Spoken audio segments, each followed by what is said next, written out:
Xazinan Tortil Tarbiyalash Markazi hammamizning xazinasi. Bir kuni dehqon ovchining qo'lida bir qeri burkutni ko'ribdi. Burkutning qanoti yaralangan bo'lib, qafasda azobli to'g'layotdi.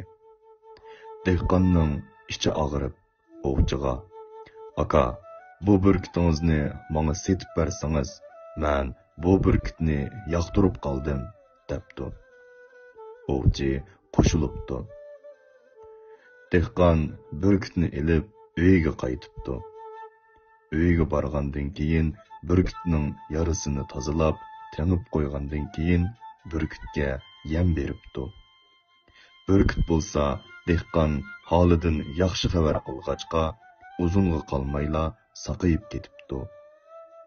Bir kuni dehqon etizlikda ishlab uyiga yenib kelsa, burkut allaqachon uchib ketgan ekan.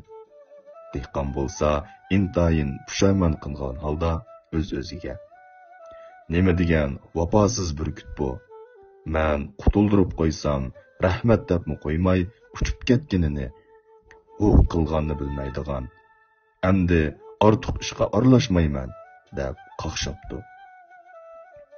Bir kuni dehqon tomga yo'linib oftob sunayotganda, bir burkut uchib kelibla dehqonning do'ppisini ilib uchib ketibdi.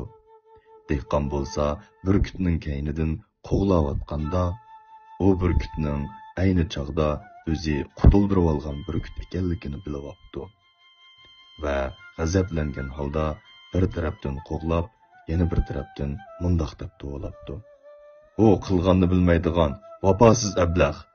Qutuldirib qo'ysam, endi do'ppamni ilib qochqinini qara", deb tillayotganda orqa tarafdan gum qilgan bir ovoz anglanibdi.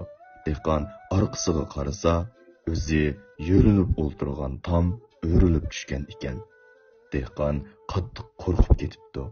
Bu chog'da burkut dehqonning do'ppisini tashlab beribdi va uchib yiroqlarga ketibdi. Esingizda bo'lsin, dunyoda yaxshilik yerda qolmaydi. Siz boshqalarga yaxshilik qilsangiz, hamon bir kuni shu yaxshiligingizning javobini ko'rasiz. Darslarimiz turk tili, ingliz tili, rus tili, german tili, uyg'ur tili grammatikasi, xitoy tili, matematika, bolalar ona tili, bolalar ingliz tili, boshlang'ich saviya, ul saviya, o'rta saviya. Tarbiyalash muddati